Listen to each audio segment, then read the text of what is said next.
Welcome back, and today we're talking about Tonikawa Over the Moon for You, episode 10. So like always, let's just jump into it.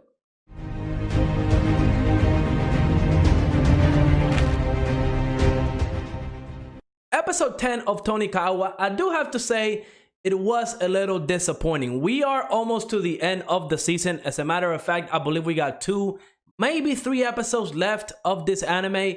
And so far, right, since episode 1, we have seen just how close Tsukasa and Nasa have really been, right? Like how they all started. And every episode, we get to see their relationship advance a little bit further, right? It started off with touching hands, kissing. And you know, in this episode, we see Nasa kind of hugging her from behind, feeding her. Little cute scenes, and they were cute, but I do have to say, for me, it's starting to feel a little bit old, especially with like 2 or 3 episodes left. But before we jump into the rest of the anime, let me remind you to like and subscribe. It definitely helps the channel out. But let's talk about Tonikawa episode 10. And again, I have to say, I was a little bit disappointed. It started off with Nasa and Tsukasa having dinner, and I do have a little fun fact about meat and tenkatsu. I believe that's what the little pork cutlet is called. I've actually tried to make that, and it was nasty. Now, I will say it was my cooking level that kind of ruined it. I just dipped it in oil, and it was like really oily.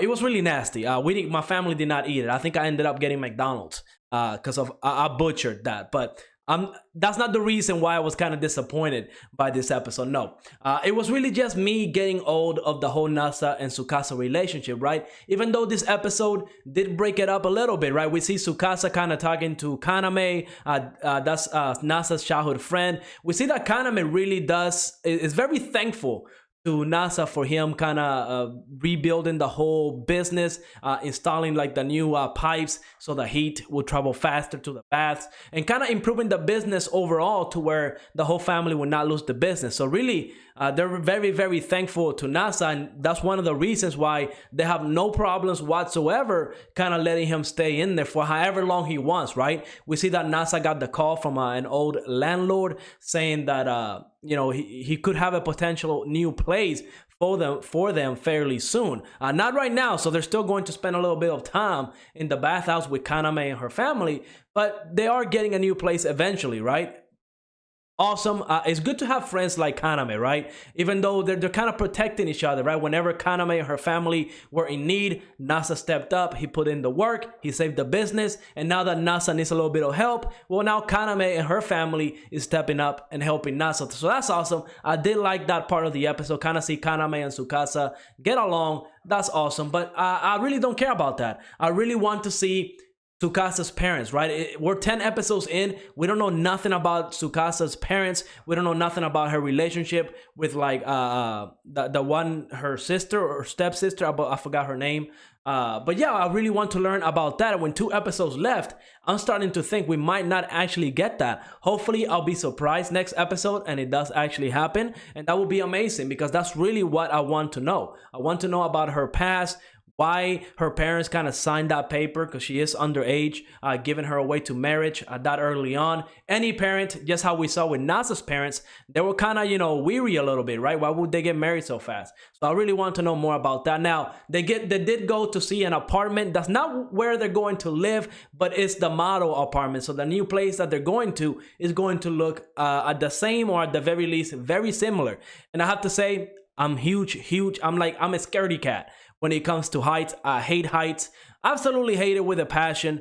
So I would not be able to live in that apartment. Being that high up, taking a shower, taking a bath, looking outside, I would have a panic attack. I really don't like heights. So I would not like to live in that apartment. I like to stay grounded on the floor level. Maybe the 5th floor will be like my max.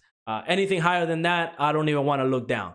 But you know, the apartment looked very luxurious. I liked it. It looked very nice. It was good. I mean, I'm sure they're going to have a lot of fun in there. But really, for me, the highlight of this episode, once again, was yes, Nasa kind of walking with Tsukasa at night and him kind of hugging her from behind. That's like a step up into their relationship, right? I kind of wish I knew exactly what the time frame is. Like, it's probably been only like about a week or 2 weeks maybe a month max that they have been married. They haven't done the deed. They haven't done it yet. They're probably working themselves up to that point. Again, they were complete strangers, so it's very understandable that they're taking very little steps in their relationship, right? We see how uncomfortable Tsukasa was whenever Nasa wanted to feed her. Again, Nasa is just trying to experiment, right? We know he doesn't have a lot of experience when it comes to relationships. So he's really kind of, this is his first time experiencing this.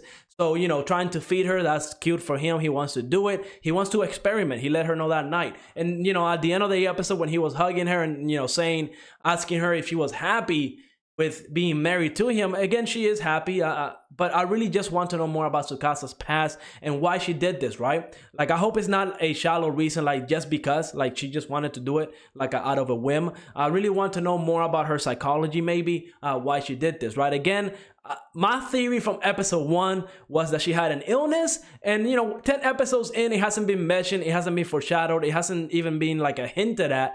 So I'm gonna take that L on that one. I don't think she has a disease or an illness anymore. But yeah, hopefully the next 2 episodes we kind of tackle Tsukasa's side of the family, because I really want to see her parents and what they think about all of this. Overall, okay episode.